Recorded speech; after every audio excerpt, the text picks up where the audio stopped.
Good morning, everybody. Here we are again. It's day 29 of the Democrat shutdown, and things are getting really tough for the American people. The Democrats are coming near now to a cliff that they will not be able to turn back from, and it's of great concern to everyone who's paying attention to all this.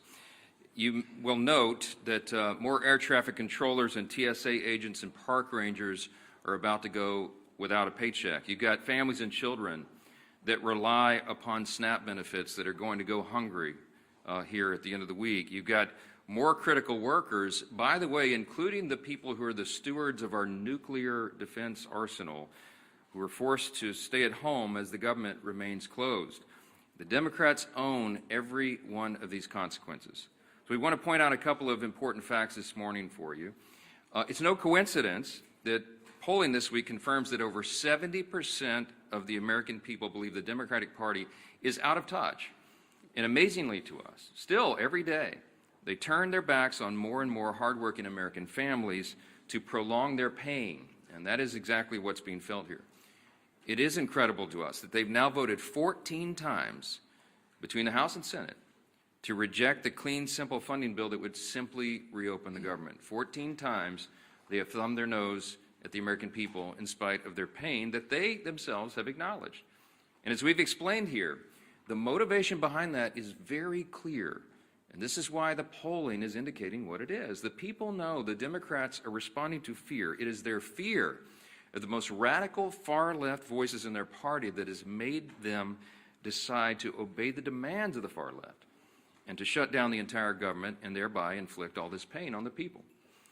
And almost comically at this point, the Democrats are still out trying to convince you that this is somehow Republicans' fault.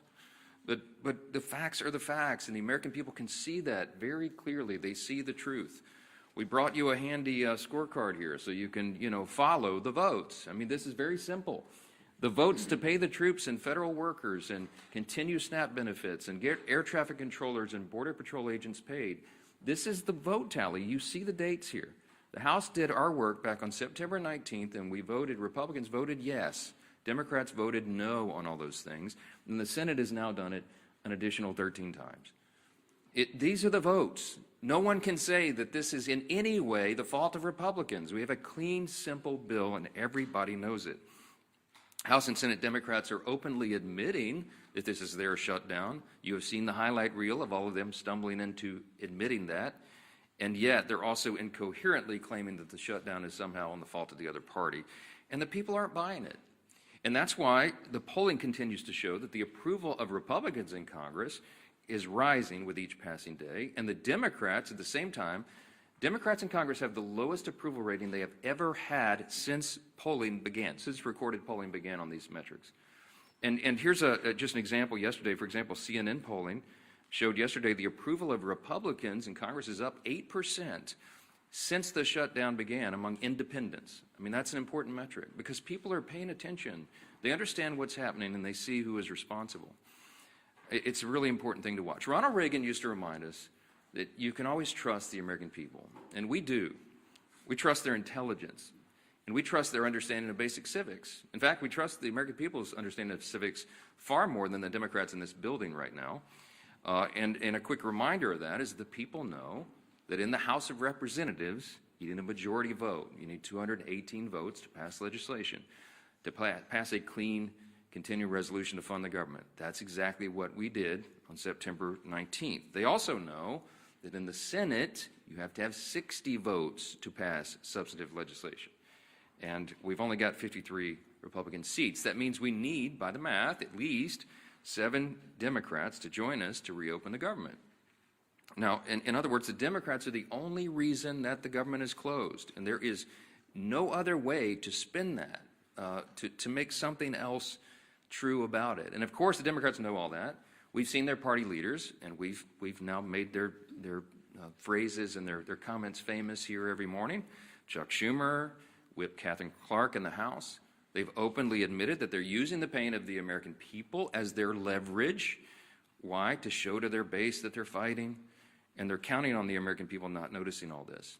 And that's the very reason why we have to come in here every morning and relay the simple truths. I mean, somebody handed me this as I was walking in here. Yesterday, according to the Media Research Center study, by a 2.5 to 1 margin, the Capitol Hill press corps has tweeted more about the House calendar during the shutdown than the negative consequences of the Democrat shutdown, than the troubles that we have, the hardships that are being experienced because of the troop pay and WIC funding and flights grounded and SNAP funding. You guys are writing more about the House calendar than the real pain that's being inflicted on the American people, and that's why we have to come in and relay the simple facts. Now, there's a misguided strategy that the Democrats are pursuing right now, and it reveals two important things that can't be glossed over. Number one, it shows they have no cards to play except to try to blame the other team, which is ridiculous, and it shows how little they think of the American people. They had a rally a couple weeks ago. They tried to portray President Trump as a king, and we pointed out, again, the obvious truth. If the president was a king, then the government would be open. He's been trying to do that, and low-income families would be getting the food assistance that they need by Saturday. Republicans cannot wave a wand and reopen the government on our own. We must have a handful of centrist Democrats in the Senate do the right thing.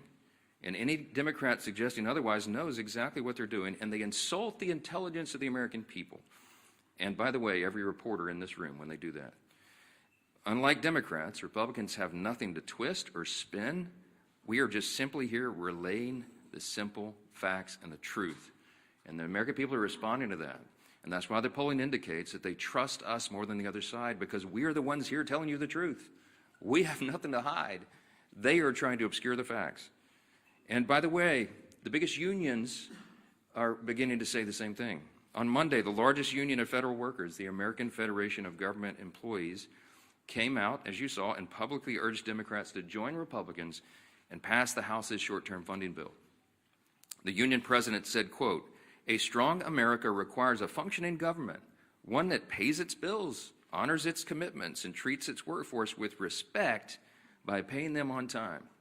Amen to that. Of course, we agree. But it wasn't just the AFGE. You had the same commentary, the same plea by the National Association of Air Traffic Controllers, the Coalition of Airline Pilots Associations, the NetJets Association of Shared Aircraft Pilots, the Allied Pilots Association, the Southwest Airlines Pilots Association, the leader of the Teamsters, and the New York Steamfitters Union. They're all coming out. These are the constituencies that the Democrats claim that they support, and that's why the unions came on side of the Republicans in the last election. They've had enough of this nonsense, and they've all called on Senate Democrats to end this shameful shutdown. And it is a shame. The Democrats need to be publicly prodded by their millions of hardworking Americans to just simply do the most basic function of their jobs. A rational person would read the pleas of the federal workers and conclude that it is time to end the charade and turn the lights back on. But the Democrats are not rational right now, and they've deliberately ignored the plight of all these federal workers around the country. People are going to remember this, and they should. I want to quote to you a couple of senators over there on the Democrat side. Listen to this nonsense. Senator Mark Warner, the senior senator from Virginia, and this is noteworthy because Virginia is the state with the largest number of federal employees. He claims that federal workers want him to vote against reopening the government. He literally said, quote, "I think they want us to fight this." Fight what, Mark? What are you talking about? We have a clean CR. This is not a partisan dispute. It's ridiculous. Senator Tim Kaine is the junior senator from the same state of Virginia with the largest number of federal employees, and he said, quote, "I work very closely with them, and the AFGE would not want us to cut a deal." What the heck are you talking about, Senator? There is no deal here. We're not talking about a deal. We're talking about a clean CR that all of you voted for even as recently as this year. And here's my favorite one. This is the best quote. When asked about the AFGE statement from the big union, Senator Jeanine Shaheen said, quote, "I had a conversation with the president of AFGE earlier, right after the shutdown, and that was their position then." So let me just translate for you. Senator Shaheen spoke with the head of the largest federal employee labor union. The president of that union explained to her the harmful effects of a shutdown, and then Senator Shaheen went out and voted to close the government anyway, and continued to do that more than a dozen additional times. Senate Democrats knew the pain this would cause. They knew about the missed paychecks. They knew the uncertainty of making rent for so many people. They knew about the missed meals. They knew about delayed flights. They knew that our nuclear arsenal and our national defense would be negatively affected by this, and they did not care. They shut the government down anyway to appease the far-left voices of their base.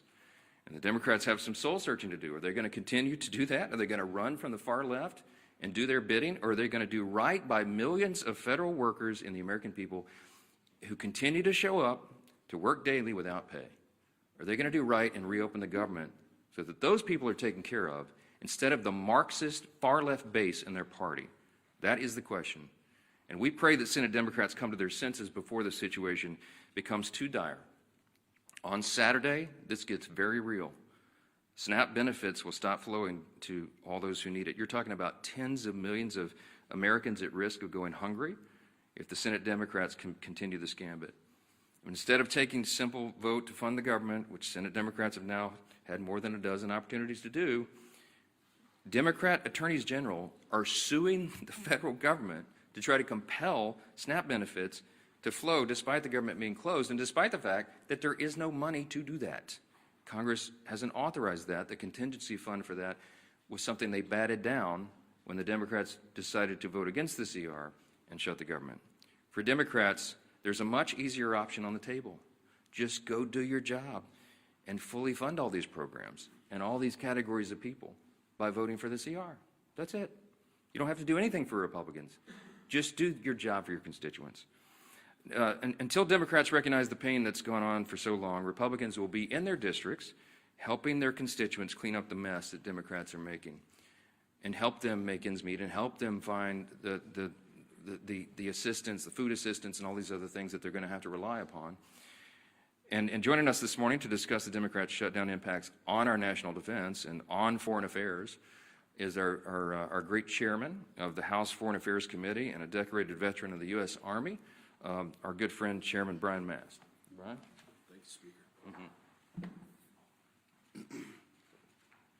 I think everything going on, it really puts an exclamation point on the fact that we have the greatest population anywhere across the globe. I do want to start just by saying thank you to all of our workers. We have workers whose lives are being very literally affected, and they're still coming to work every day. Those are really big, amazing people. That's our American workforce. So I just want to start by saying thank you to them, all of our TSA workers, all of our air traffic controllers, our ICE, our CBP, our State Department people that I deal with, and to put a point, maybe moving to State Department, because that's what I deal with the most, about the very serious stakes of what is going on right now.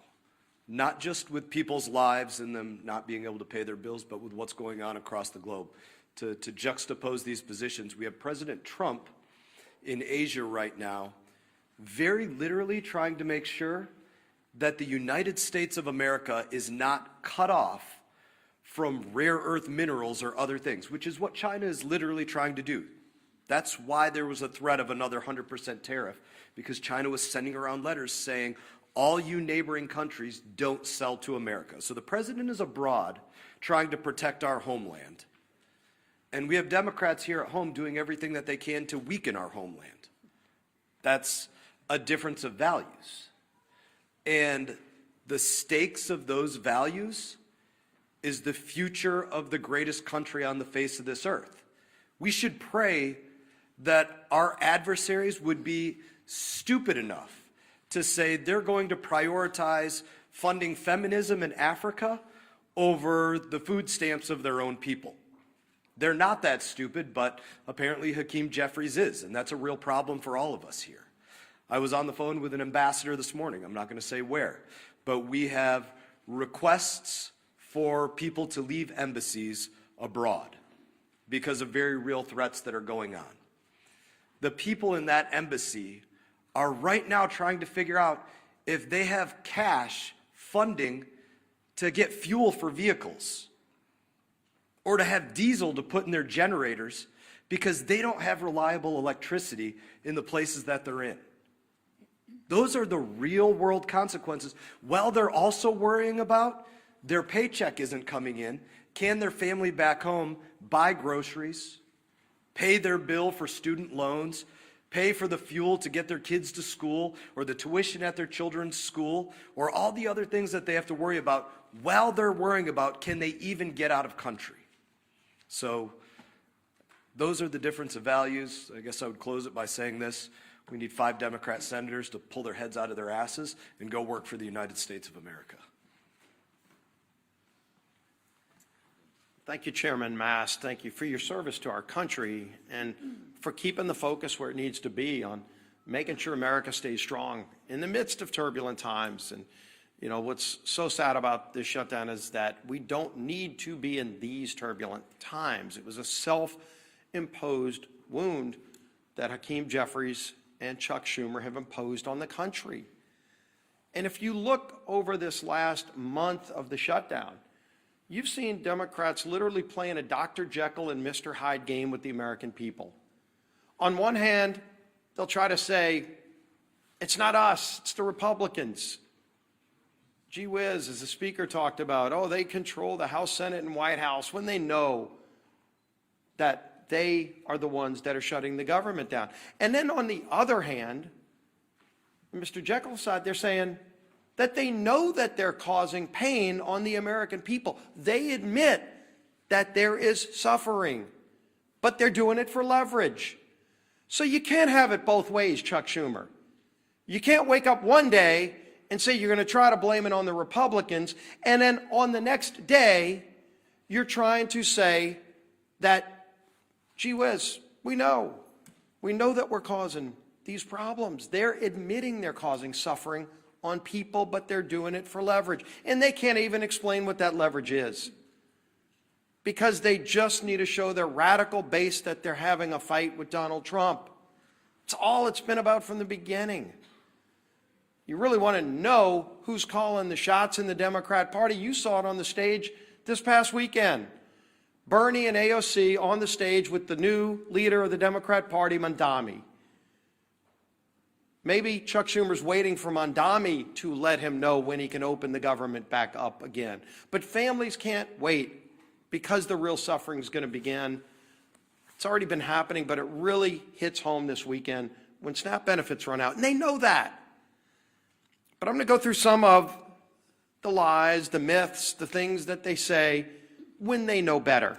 Chuck Schumer just yesterday said, quote, Republicans are in charge of the White House, the Senate, and the House, but they're refusing to do their job.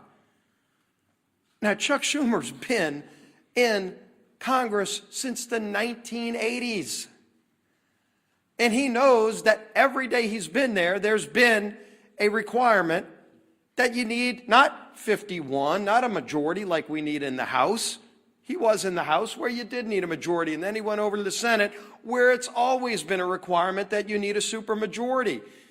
And in fact, when they changed the rules, it's not a standard or a custom, it's an actual Senate rule that you need 60 votes. The rule used to be higher.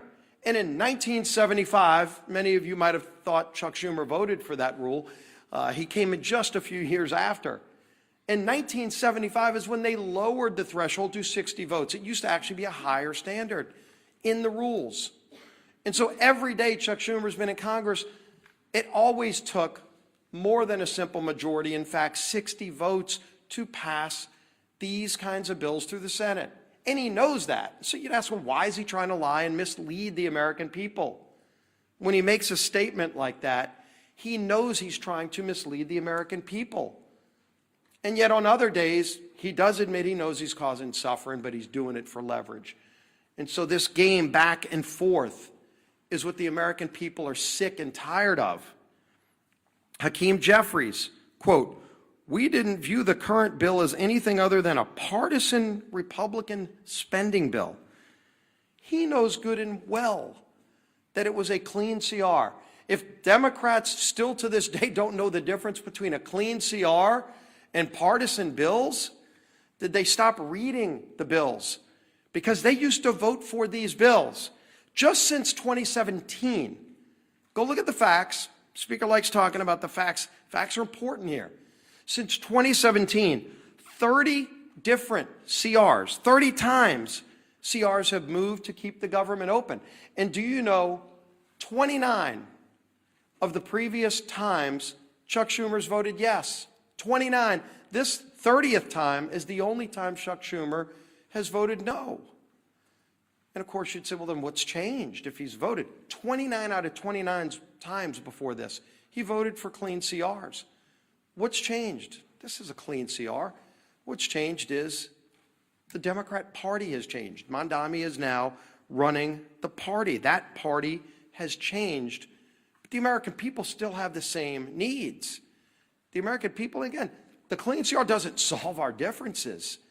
We still have big differences that we need to go negotiate, but let's just do it while the lights are on without the American people being held hostage.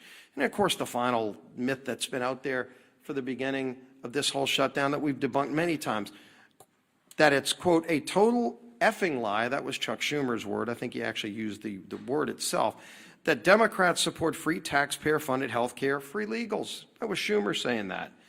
And then, of course, when you read his alternative bill, his list of hostage demands, the $1.5 trillion spending bill, it includes in it a provision that repeals the verification we put in that says illegals can't get free health care. And CBO, not us, CBO said that would cost $200 billion in taxpayer health care benefits going to illegals. They know that. Of course they know it. And so why would they want to try to mislead the American people by over and over again making those statements? So here you can see it. Time and time again, the SNAP benefits comment the speaker talked about. They were warned in early October that 42 million people could be at risk in just weeks of losing their SNAP benefits if they didn't open the government. They knew that. And they want to play this game of chicken, this Jekyll and Hyde, one day trying to blame everybody but themselves, and then the other day taking ownership and admitting they're causing suffering, but they want to do it for leverage. You can't have it both ways. And more importantly, the American people are feeling the suffering. And this weekend, that suffering gets worse. And we have voted over and over again to prevent the suffering. It's not necessary. It shouldn't happen.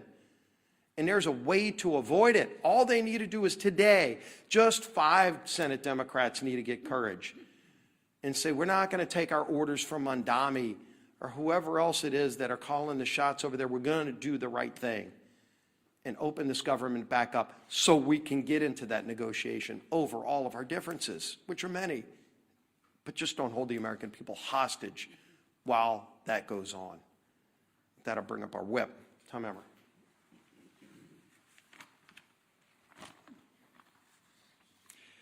The Democrats have no leader, no vision, no message. And nothing proves it more than the chaos they have caused with their needless government shutdown.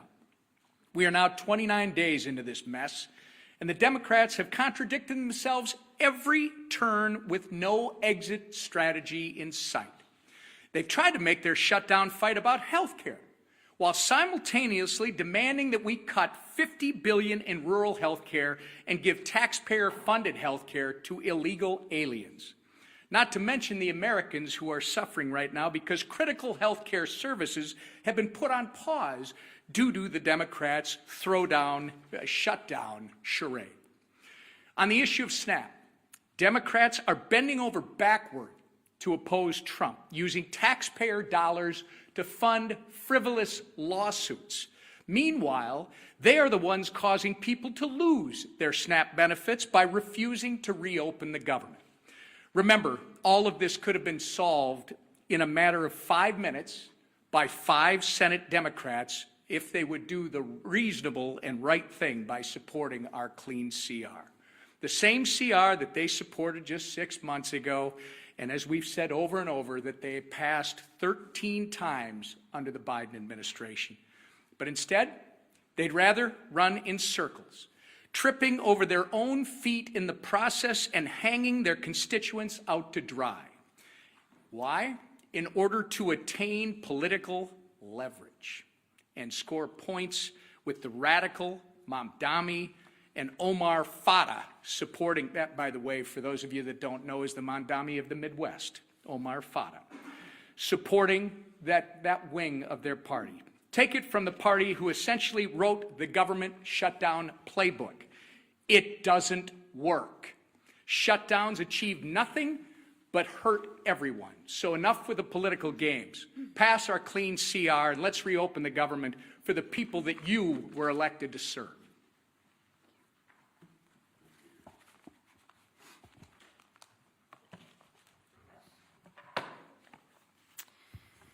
Well, good morning, everybody. Good to see you again.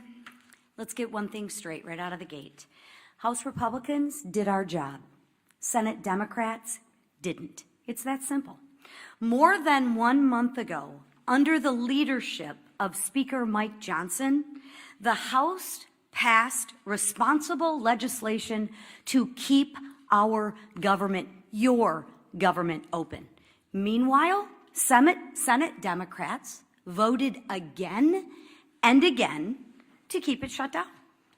So before anyone throws around cheap insults like one Democrat member did on social media this week, and I'll just read it.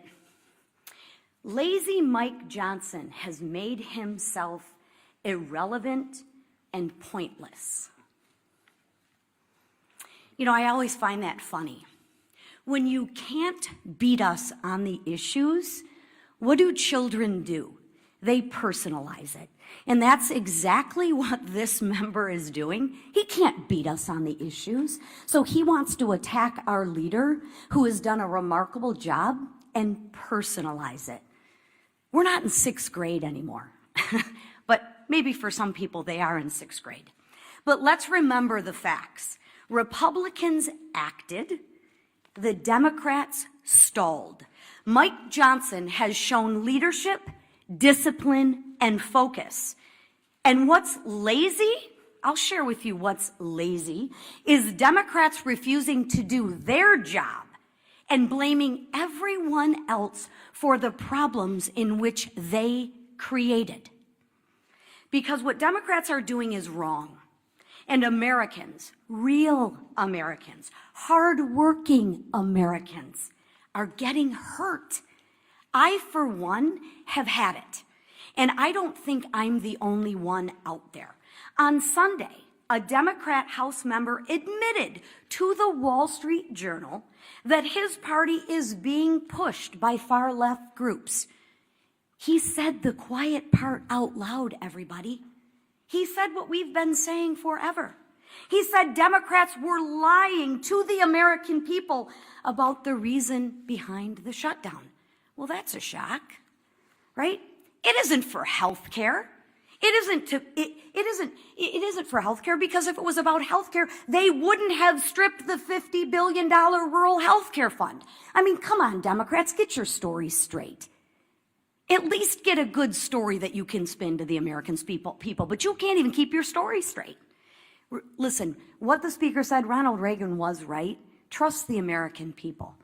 And you know what? I'll say it again. When the facts aren't on your side, you have to personalize it and you have to lie. But the question right now is, at what point is the pain of the Americans going to outweigh the radical cries of their base? It wasn't when our troops almost didn't get paid. It wasn't when moms and infants were at risk of losing the food off their table. It wasn't when flights across the nation got canceled because air traffic controllers and TSA agents didn't get paid. No.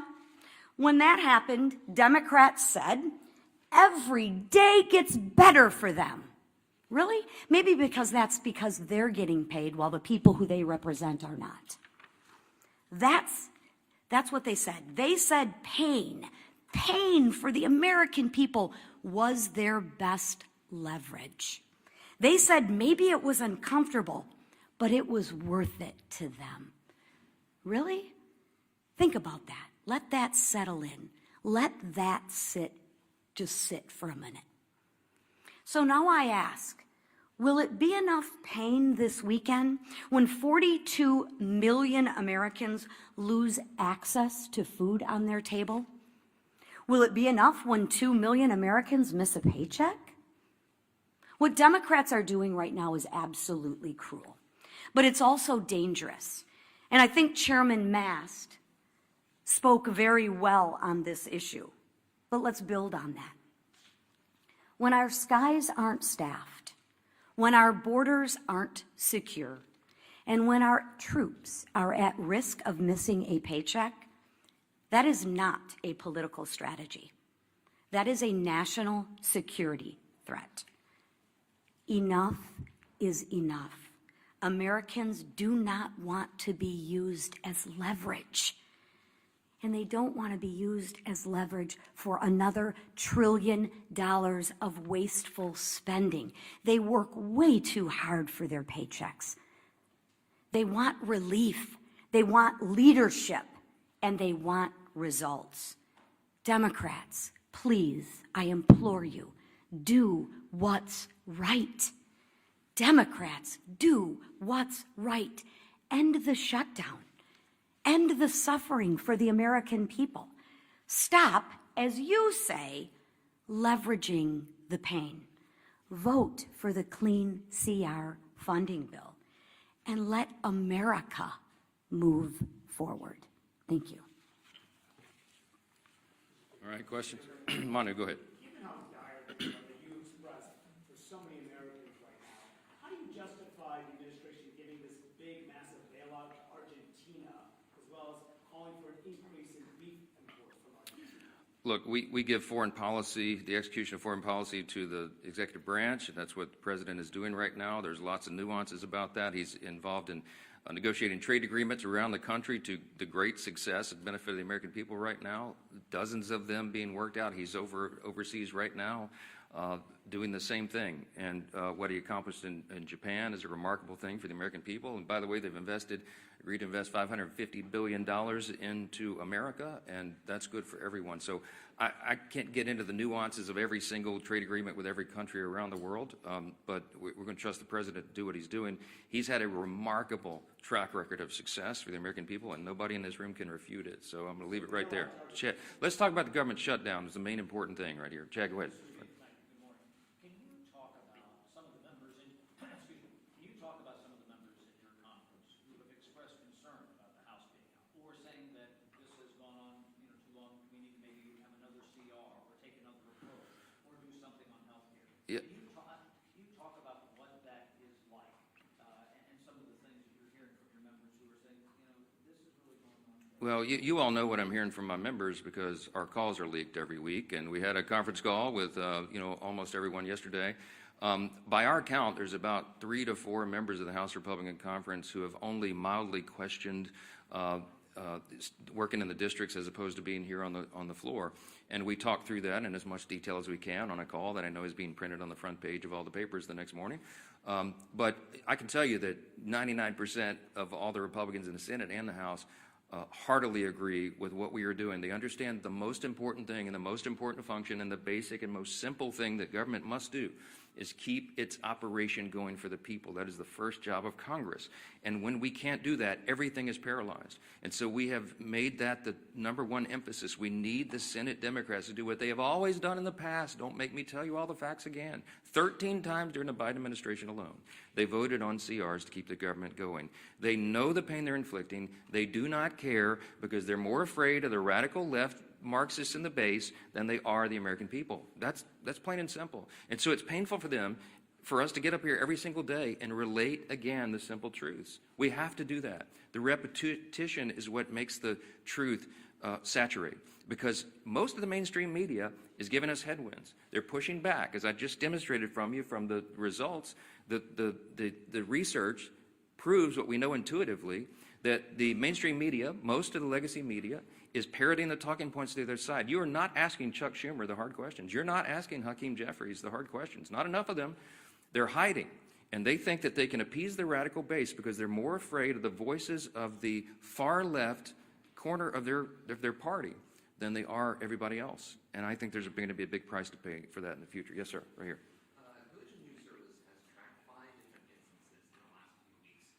DHS or ICE agents apparently, or the Swedish support, shooting Christian clergy with pepper bullets, pepper rounds, and rubber bullets.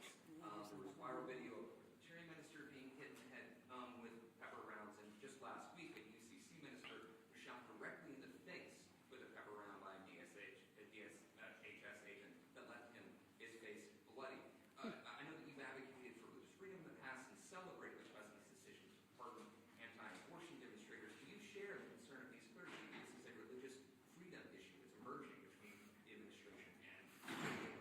I can't comment on any of those instances. I haven't seen or heard any of those videos, so I'm not going to comment. But I would say, hold on, wait a minute. Let me answer you. Hold on. Thank you. You asked the question. Religious freedom does not extend and give you the right to get in the face of an ICE officer and assault them, if indeed that was what happened there. What I've seen is a measured approach by the people who are trying to enforce our border laws, our immigration laws. And that was desperately needed and desired and demanded by the American people. You might remember the #1 issue in the November election last year was the wide open border and the chaos that has ensued by that. So the people are out doing a very difficult job. ICE officers, by the way, are under tremendous strain and pressure. How would you like to do that job if you had to put on the badge and do it? When you know you have the media criticizing every move, and you have wild protesters in your face, cursing at you, waving their finger in your face, and sometimes pushing you and assaulting you. Okay, it's a dangerous, risky job. Thank the Lord that there are people who are willing to do that difficult job, to put on the badge and show that kind of courage. We should be on the side of law enforcement, and anybody who's trying to disrupt those operations, they need to be handled the right way. Now, look, all of us want the law to be enforced. We are the rule of law party. Chaos is not an American virtue. The rule of law, but you have to have order, and you have to have peace, and you have to have some people who are brave enough to put on the uniform and go ensure that. So get out of their face and let them do their job. That's what I would say. Down here, yes, ma'am.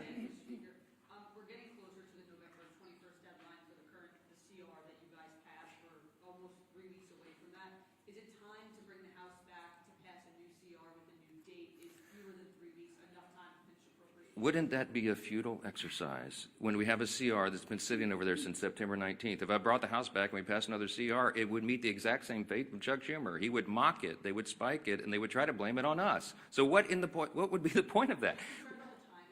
We're all concerned about the timing. The Democrats are eating up the clock. We have very important work to do here, and that's why we're pleading with them, not Chuck Schumer. Look, I think Chuck Schumer and Hakeem Jeffries are irredeemable at this point. I don't think they'll be able to tell Mondami in New York and his disciples that they voted to open the government. I've given up on the leadership. So we're trying to appeal to a handful of moderates or centrists who care more about the American people and will put the people's interests over their own and do the right thing in the Senate. I mean, there's no point in me sitting down with Chuck Schumer. He's painted himself into a corner. I get all that.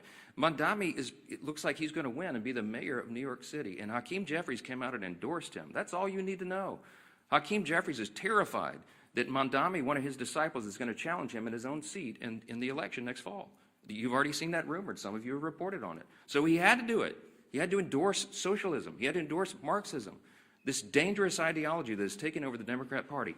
That is what is motivating them. So it doesn't matter what we do in the House. It doesn't matter what we pass. We have to get a handful of moderates over there who care about America to do the right thing. We need at least 7 Democrats. It takes 60 votes in the Senate to pass it. This is not the Republicans. This fault is squarely on the shoulders of the Democrats, and they're the ones causing you the pain, and don't ever let them forget it. Thank you. Thank you.